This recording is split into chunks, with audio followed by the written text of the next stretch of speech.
실천하고 계신 분이십니다. 오늘 영상을 보면서 좀 상담학적으로 어떻게 좀 접근하면서 여러분에게 또 말씀과 함께 은혜를 나누면 좋을까 하는 생각들을 좀 해봤습니다. 삶의 의미, 여러분들은 삶의 의미를 어디다 두고 있을까요? 어디에 두고 있느냐에 따라서 우리 기준의 행복의 기준은 너무 많이 달라지거든요. 이 장동훈 교수님 어렸을 때 트라우마, 이 소아마비의 트라우마로 인해서 자신의 삶을 비관하고 원망하면서 또 그 종교적인 안에서도 또 다른 그 업보적인 그 유전적인 그 말 때문에 낙심하고 인생을 좌절하고 정말 죽어버릴까 하는 그 마음까지 갔지만 다시 한번 삶의 의미를 되새기면서 그 순간 믿음의 크리스찬들, 많은 위인들을 생각하면서 그들은 어떻게 그런 위대한 인물로 다시 살아갈 수 있었을까? 여기서 중요한 키워드 질문이 어떻게라는 거예요. 여러분들 우리 삶의 의미를 찾으면서 두 가지 질문을 한번 스스로에게 잘 던져보세요. 왜라는 질문과 왜 나는 인생의 존재에서 나는 왜 지금 살아가고 있는가? 그리고 어떤 모습으로 어떻게 내가 살아가고 있느냐? 이 두 가지 질문 속에서 여러분들이 상징적인 내 삶의 자세의 모습들을 좀 되새겨 볼 수가 있습니다. 이 장동호 교수님도 그리 찾았던 것이죠. 그러면서 그래 한번 성경 한번 보자. 말씀 한번 내가 공부해 보자. 그 마음의 변화가 마음의 움직임이 교회를 가게 만들고 수련회를 가서 직접 예수님을 영접하는 그 은혜, 그 예수님을 영접했다는 그 은혜가 뭐냐? 바로 내가 죄인이었다는 걸 깨닫고 이 나 같은 죄인을 대신하여 대속하여 주님께서 십자가에 못 박혀 죽으신 것. 그걸 깨닫는 순간 인생은 새로운 전환점이 됩니다. 여러분들이 진정 믿음의 생활 가운데서 새롭게 전환점이 된 나의 모습을 정말 보고 싶습니까? 아직 아니다면 내가 진실로 예수님을 영접하지 못한 것입니다. 영접이라는 건 예수님을 정확히 내 안에 모셔드리면서 나 자신의 존재 의미를 알았을 때 바뀝니다. 여러분들이 이분이 전주교육대학교 교수잖아요. 하늘에서 내려와 그 나무를 잘라가지고 어떻게 표현을 한 것 같아요. 3개월 동안.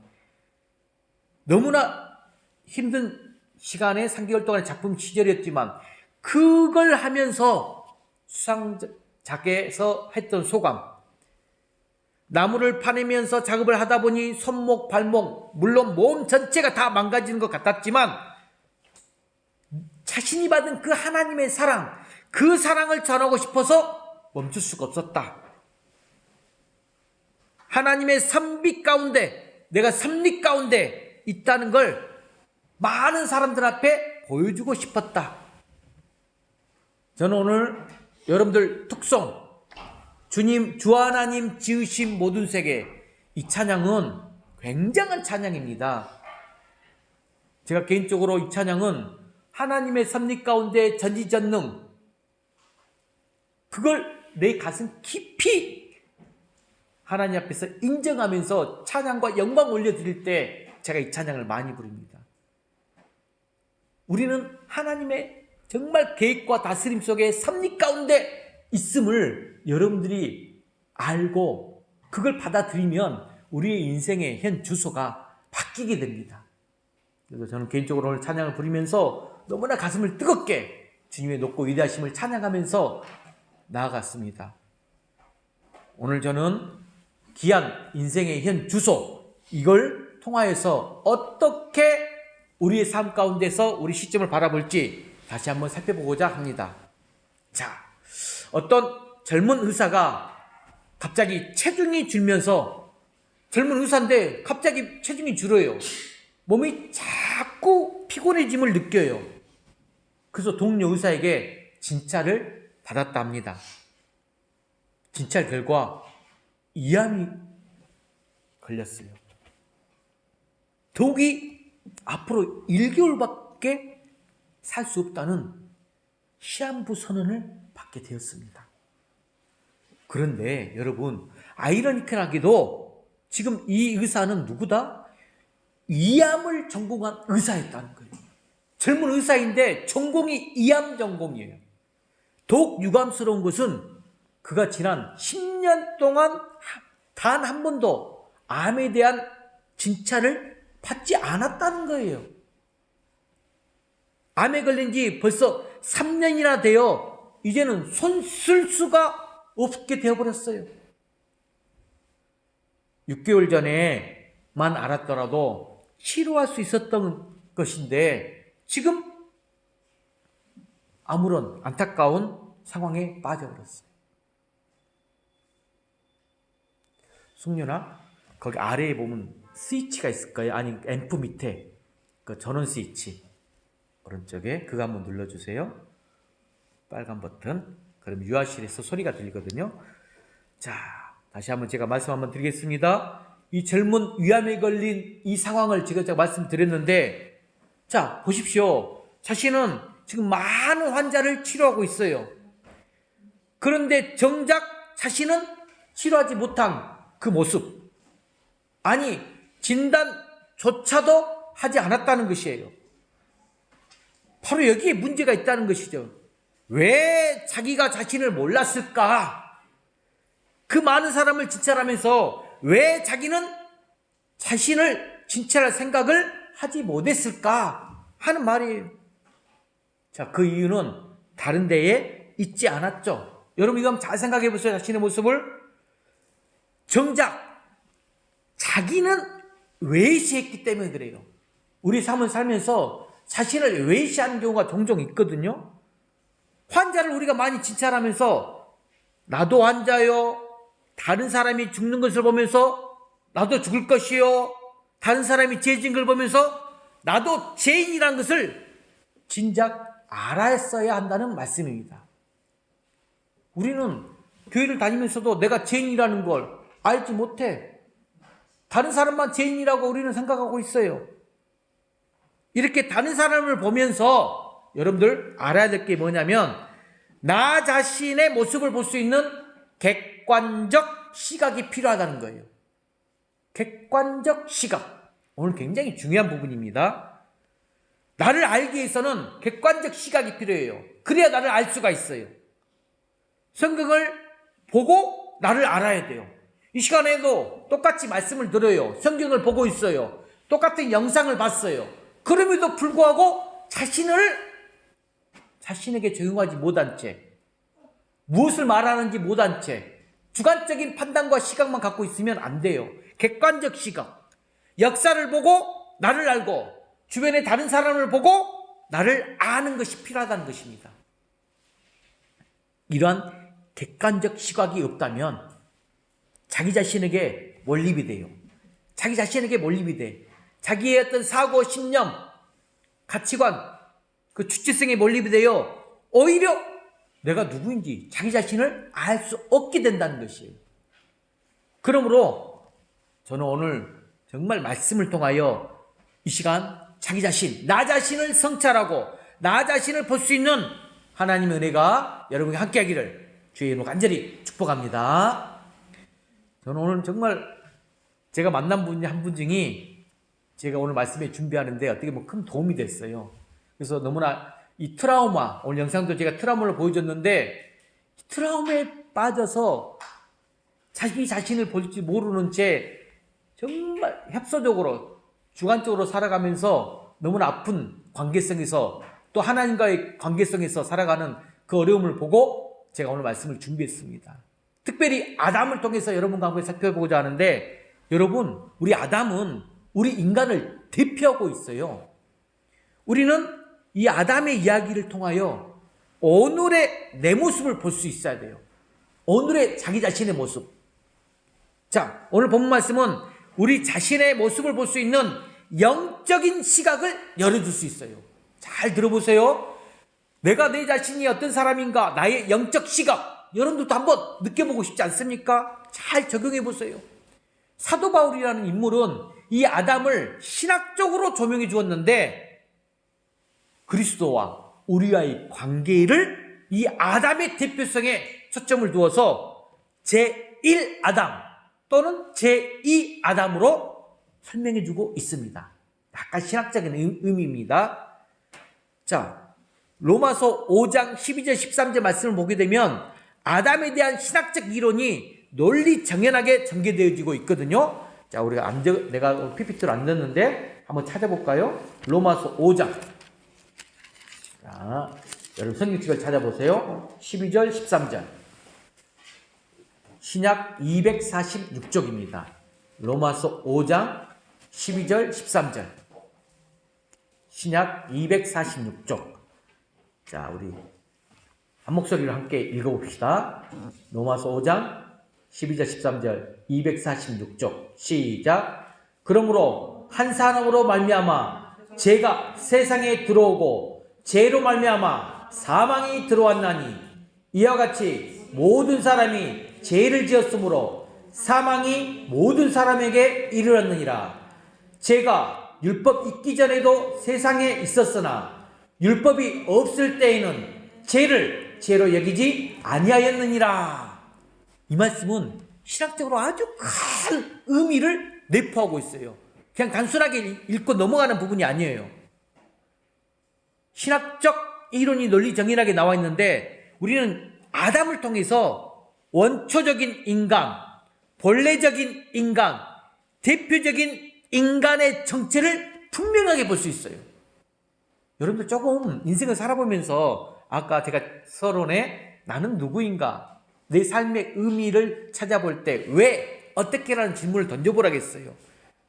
뭐 철학적 논리적인 설명이 아니라 우리 한 번 정도는 그런 고민 또 생각 한번 해보지 않습니까? 자, 그래서 아담에 대해서 찾아보자 이것이죠. 먼저 생명성에서 한번 하는데 생명성. 자, 우리 사람은 성경적으로 무엇으로 지어졌다? 흙으로 지어졌다고 성경은 말하고 있어요. 그래서 간단하게 인간은 흙덩어리로 지어졌다. 흙으로 지어졌다. 그리고 그 이외에 하나님의 영이 있다. 하나님의 영. 그래서 하나님의 형상이 함께 계신다. 우리는 하나님의 형상, 생명, 영이 우리 안에 있기 때문에 하나님과 함께 있는 인격적 존재라는 거예요. 그렇습니다. 하나님의 형상과 흙이 함께 있는 게 바로 누구다? 우리 인간이라는 것입니다. 인간은 그냥 단순한 동물이 아니에요. 복합적 존재예요. 생각과 사고할 수 있는 사회성을 이루는 복합적인 존재예요. 흙에서 나고 흙에서 난 것을 먹고 살다가 흙으로 돌아갑니다.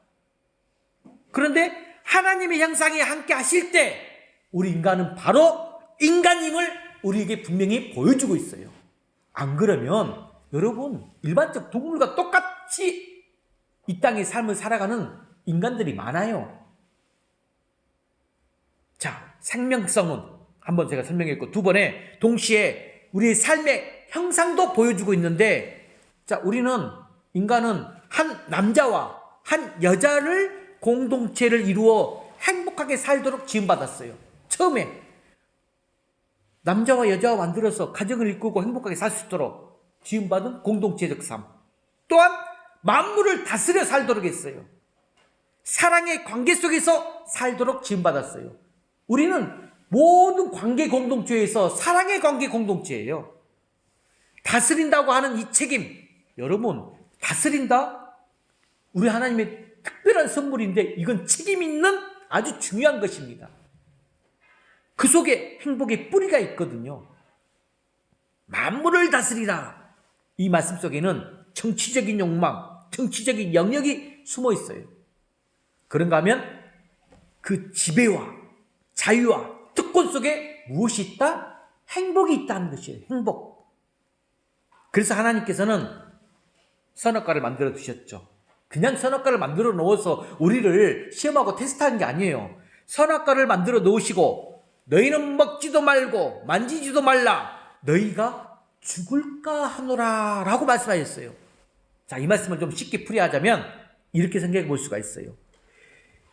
네가 죽고 살고 하는 것은 너에게 책임 있다. 네가 책임져라. 이 말이에요. 엄청난 특권과 자유를 지금 우리에게 주신 걸 여러분이 깨달아야 됩니다. 그리고 만물 다스려라. 이 모든 걸 너에게 주겠다. 다스려라. 모든 생태적 현상에 대해서도. 그런데 네가 책임져라. 이거예요. 우리가 지금 코로나19로 전 세계가 힘들고 어렵고 이 질병의 어려움 가운데 있지만 이 또한 우리의 책임이라는 것이죠. 이런 의미에서 아담과 그 주변의 이야기는 분명 우리 모든 것을 대표하고 있다는 것이에요. 대표성을 띠고 있어요. 그리고 유감스럽게도 다른 영역에서 아담은 또 보여준 게 뭐냐면 범죄성. 범죄에 있어서도 인간의 대표성을 나타내고 있어요. 아담이 지은 죄와 그 죄지으로 인하여 오는 결과 우리를 또 대표하고 있어요. 자, 오늘 본문을 보면 범죄한 아담의 모습을 지금 설명하고 있거든요. 그런데 범죄한 아담에게 지금 누가 찾아오십니까? 하나님이 찾아오십니다. 여기에 복음이 숨어 있어요. 복음이 있어요. 하나님께서 친히 찾아오셔서 뭐라고 말씀하셨죠? 아담아, 네가 어디에 있느냐? 이렇게 말씀하십니다. 여러분, 히브리 말은 아담, 히브리 말로 아담은 한 사람을 의미해요. 한 사람. 그리고 형용사적으로 이 아담은 에돔이라고 불리우는데 에돔, 불다 이렇게 또 뜻합니다. 그런데 또 명사로 쓰일 때는 이 아담이 흙으로 뜻이 됩니다. 흙. 자, 그러니까 아담아 이 부르시는 말 속에는 흙덩어리 인생아 이렇게 바꾸어 생각할 수가 있습니다. 다시 한번 보십시오. 하나님께서 네가 어디에 있느냐라고 물으실 때 이건 정말 중요한 질문, 사건이거든요. 여러분, 우리가 뭔가 누구에게 저도 질문을 제가 이제 뭐 하브루타도 하고 상담도 하고 하면서 많은 사람을 만나면서 그 사람의 마음에 심중에 어떻게 생각하고 어떤 감정일지를 느낄 때 대체적으로 질문을 던집니다. 하나님도 그랬고 예수님도 그러셨어요. 직접적으로 말하지 않아요. 그 마음을 알고 통찰하고 계신 하나님이시지만 절대적으로 질문을 던져서 대답을 보고 말씀해 주시거든요. 자, 네가 어디 있느냐? 하나님께서는 이 질문 속에 아담에게 지금 장소를 물으는 게 아니라는 걸 알았어야 돼요. 뭘 묻느냐? 상태를 묻고 계시는 거예요. 상태. 지금 네 영혼이, 네 인생이 어떤 형편에 있느냐? 네 영혼이, 너의 인생의 삶이 어떤 형편에 있느냐? 이걸 지금 물어보고 계신 거였어요. 또한 하나님이 몰라서 물어봅니까? 아니잖아요. 아담이 범죄한 그 형편을 하나님께서 모르시겠습니까? 알아요. 이미 알고 물으신 거예요. 가끔 우리도 그러잖아요. 자녀들에게. 다 알고 있음에도 스스로 깨닫기를 원하여서 물어보잖아요. 다시 말하면 하나님께서는 아담 스스로가 자기가 어떤 형편에 처해 있다는 것을 깨닫기를 원하셨다는 것이죠. 우리는 이걸 잘 알아야 됩니다. 자, 그래서 아담이 어떻게 했느냐? 하나님께서는 지금 아담이 깨닫기를 원하면서 네가 어디 있느냐 물어보고 계신다는 것. 그런데 여기에 참 또 하나의 넌센스가 숨어 있어요. 잘 한번 생각해 보세요. 여러분, 아담은 지금 어떤 상황이죠? 숨어 있어. 범죄를 한 후에 숨어 있다. 그러면 어떻게 합니까? 숨은 자는 어떻게 해야 되죠? 나 여기 있다 하고 말해야 돼요? 안 그러잖아요. 숨어 있으면 말도 하지 말아야 돼요. 우리 숨바꼭질처럼 꼭꼭 숨어 있어야 돼. 그런데 하나님께서 아담아 어디에 있느냐 물으시니까 아담이 지금 내가 여기 있어 숨어 있어요. 여기 숨어 있어요. 이렇게 지금 대답을 하고 있다는 말씀이에요. 이게 넌센스 아니겠습니까? 하나님의 물으심에 아담의 대답은 너무 지금 복잡합니다. 생각의 자리에 있지 못하고 있어요. 생각의 자리에. 여러분, 우리가 원래 이 진실이라는 것은 진실을 말한다. 말이 길까요? 짧을까요? 진실은 단순합니다. 짧아요. 심플해요. 설명이 길고 주구장창 복잡한 말은 뭔가 이상한 거예요. 뭔가 이상해. 생각이 제자리에 있지 못하기에 변명이 많고 말이 많아지는 거예요. 생각의 현 주소가 사라지기 때문에 계속 변명하고 이유를 딴짓을 대는 거예요. 사실적, 진실적 이야기는 아주 단순, 심플, 간결합니다. 성경에 보면 하나님과 직접 대화한 사람들의 이야기가 많이 나오는데 그러나 그들의 대답은 매우 간단했어요. 그렇다면 오늘 우리들도 하나님과 대화함에 있어서 변명하고 복잡한 이야기보다는 진솔하고 명료한 대화를 여러분 나눌 수 있기를 바랍니다. 그래야 돼요. 그때에 나눈 얘기들 대체로 이렇습니다. 자, 지금 다시 한번 상황으로 들어가 볼까요? 아담아, 네가 어디 있느냐? 하실 때에 아담이 나 여기 있습니다. 솔직히 그냥 이렇게 했더라면 좋아요. 나 여기 있습니다. 이건 지금 인정하는 거거든요. 그런데 내가 여기 있나이다. 이 말은 지금 장소를 말하는 것이 아니에요. 나 여기 있습니다. 아담이 이렇게 고백했다면 내가 이 모습 이대로 이 상태에 여기 있습니다. 이렇게 말하는 뜻이 돼요. 그런데 아담은 하나님의 물으심에 진실하게 자기를 내어놓지 못했습니다. 다시 말해 지금 아담은 선악과를 따먹고 숨은 거잖아요. 그래서 범죄를 한 후에 지금 그것을 너무 두려워서 숨었는데 인정하지 못한 채 그냥 내가 먹었나이다. 그래 내가 죄를 지었습니다. 이런 상태로 고백하지 못한 모습을 보여주고 있잖아요. 이것이 바로 우리에 적용한다면 인생의 현 주소를 모르는 태도예요. 여러분 우리는 태도를 가지고 그 사람의 상황과 감정, 마음을 읽을 수가 있잖아요. 이 아담의 태도. 우리는 이렇게 솔직하게 자신을 말하지 못한 아담의 그 모습 속에서 오늘 우리가 적용해야 될 세 가지 모습에 한번 제가 살펴보고자 합니다. 우리의 세 가지 모습.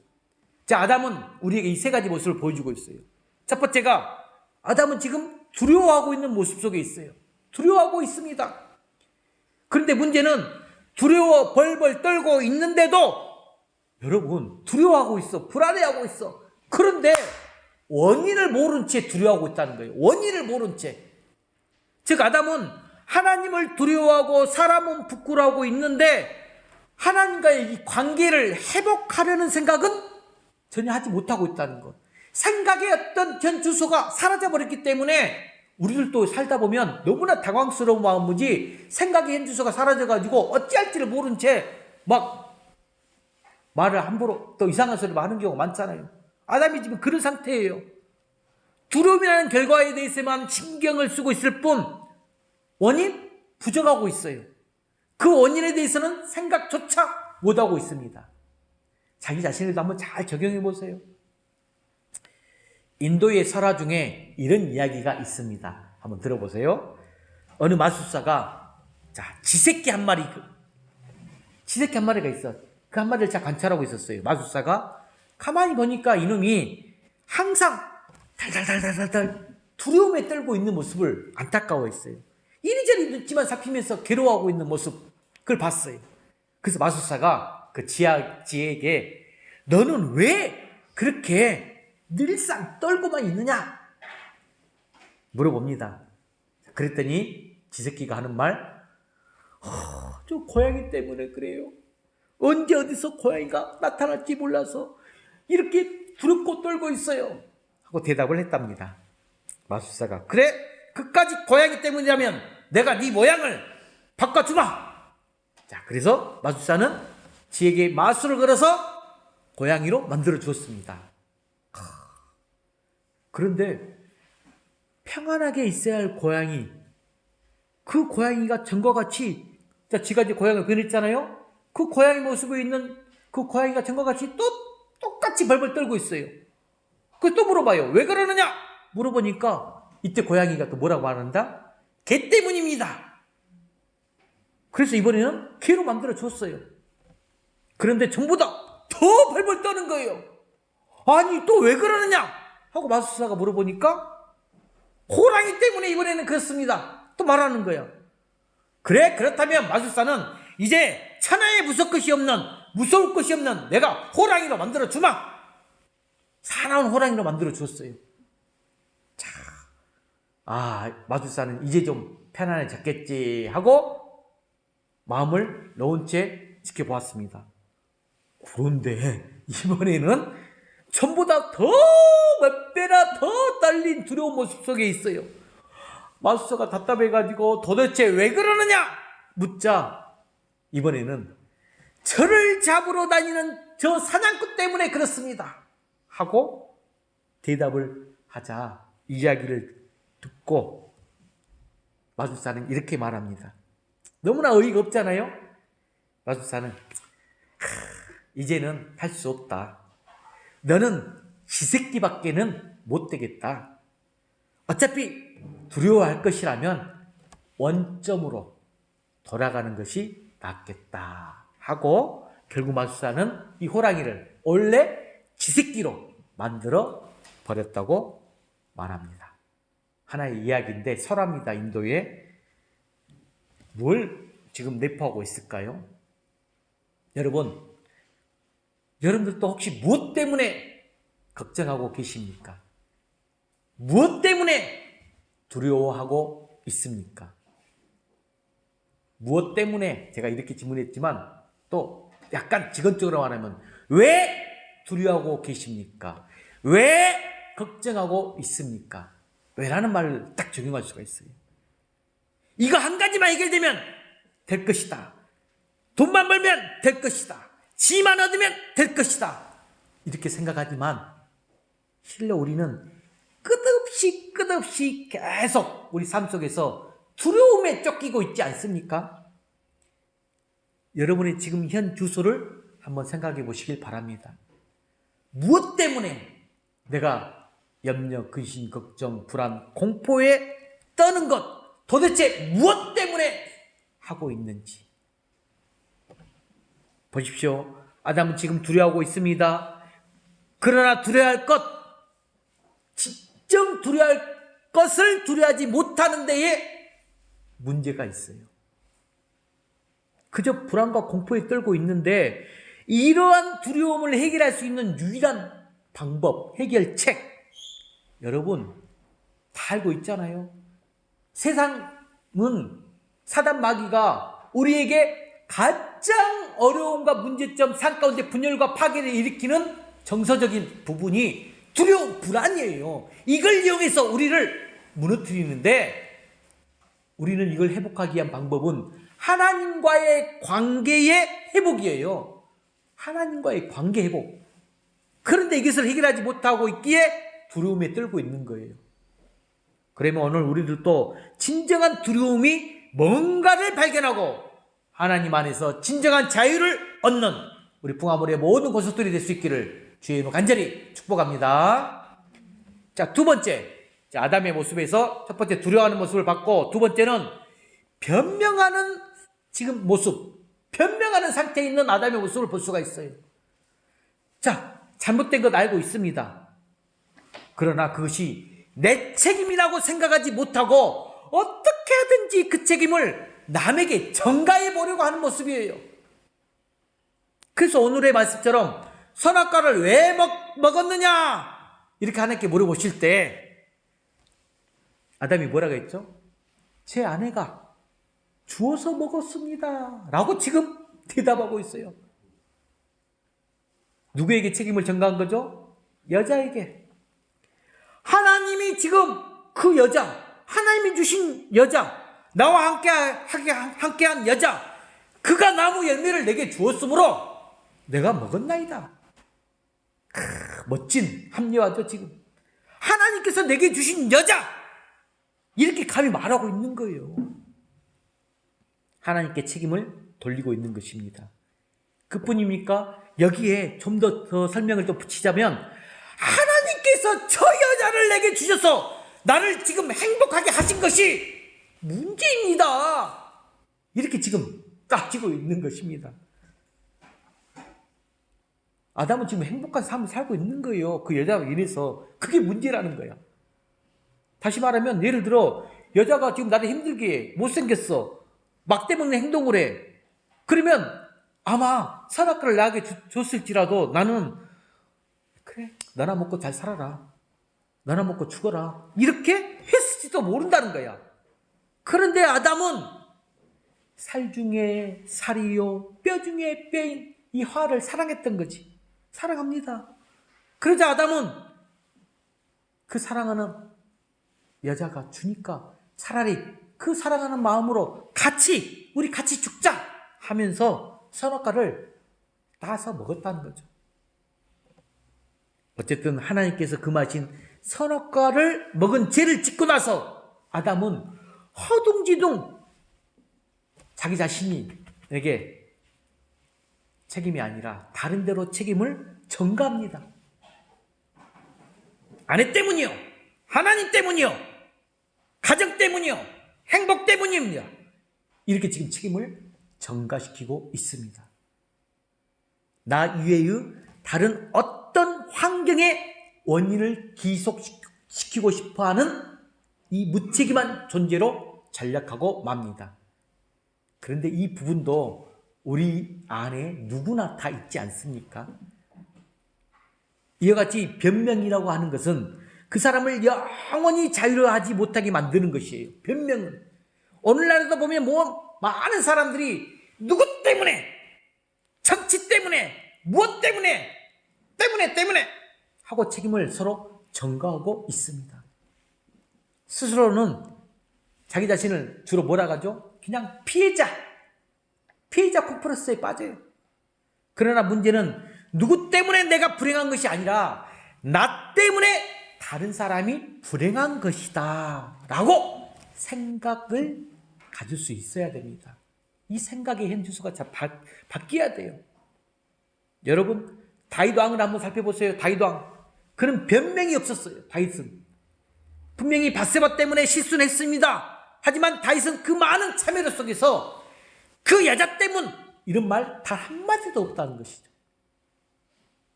야곱은 나일 때문에, 사랑하는 나일 때문에 신세를 망친 사람이에요. 그러나 일생 동안 한 번이라도 나일을 나무라는 방법이 없어요. 사도 바울은 디모데후서 4장에서 자기를 배신한 사람들의 이름 줄줄줄줄줄 이렇게 아무개 다 열거를 합니다. 그 많은 사람들이 자기를 버렸노라 말씀은 하면서도 결코 그들을 비난하지는 않습니다. 디모데후서 4장 16절 말씀을 보게 되면 그들에게 허물을 돌리지 않기를 원하노라. 그들에게 허물을 돌리지 않기를 원하노라. 이렇게 사도 바울은 말하고 있습니다. 여러분, 언제까지 내 허물을 남에게 돌리면서 어두운 굴속 생활을 하기를 원하십니까? 지금 현 주소를 바로 찾으시길 바랍니다. 변명하고 다른 사람의 책임을 전가하기보다는 모든 것이 저 때문입니다, 나 때문입니다, 이렇게 고백할 수 있는 여러분 되시길 주의로 간절히 축복합니다. 자, 세 번째 모습이 숨어있는 모습. 아담은 숨었다고 했어요. 여러분, 숨었다고 숨겨지는 것 아니자는 걸 아마 알 수 있을 거예요. 영적으로나 물질적으로나 사회적으로나 도대체 숨겨진 일이라는 것이 있을 수 있을까요? 비밀, 숨김. 더구나 하나님의 낯을 피한다는 것처럼 어리석은 생각 또 어디에 있습니까? 우리는 양심 속일 수 없고 하나님을 속일 수가 없습니다. 아담과 하와는 자신들의 벗은 몸이 너무 부끄러워 무화과 나뭇잎을 엮어가지고 몸을 가리고 하나님의 낯을 피하려고 동산나무 사이에 숨었습니다마는 이것이 얼마나 어리석은 일입니까? 우리는 가끔 범죄자의 모습, 그 삶의 생활들의 모습 속에서 힘든 것을 종종 뉴스미디어라든지 이야기에서 듣는데 이런 이야기, 영국에서 예를 들어서 그냥 가명을 만들고 와인이라는 전문 청년이 있었어요. 그가 어느 날 너무나 큰 죄를 짓고 말았어요. 너무나 큰 죄를. 자기 욕구 욕망에 충족되어서 옷가게 들어가서 옷 한 채를 도둑질하다가 실수로 주인 부부를 살해하고 많은 돈을 빼앗고 영국에서 미국으로 도망친 사건이에요. 하지만 시간이 흘러서 잘 지내면서 어엿한 가정을 이룹니다. 자녀도 낳고 돈도 벌어 부자가 되었어요. 시간이 20년이 흘렀습니다. 세월이. 그런데 이 와인은 영국 고향이 너무나 그리워 생각이 나서 런던으로 되돌아갑니다. 런던 여기저기 돌아다니면서 실컷 구경하고 있었어요. 그러다가 어느 백화점에 딱 들어갔는데 때마침 그곳에서 소매치기 현장이 일어난 거예요. 소매치기가 진열대에서 물건 훔쳐나고 딱 달아나는 모습이 보였어요. 곧바로 경찰이 뒤쫓아가면서 저놈 잡아라! 하고 소리 질렀어요. 그러면 어떻게 됩니까? 다들 어떻게 될까 하고 그쪽 바라보면서 전쟁극을 갈 것인데 유독 이 영국 젊은 청년 와인, 나이가 많이 들었겠지만 와인 혼자만이 그 자리에서 어떻게 하지 못한 채 꽁꽁 서 있고 벌벌 떠는 모습을 보였어요. 이를 경찰이 뒤쫓다가 그 모습을 보고 수상하게 생긴 경찰 한 분이 와인을 연행을 합니다. 데리고 와서 문책을 하기 시작하는데 어떻게 되겠습니까? 20년 전에 지은 죄가 100일 하에 드러나고 말았어요.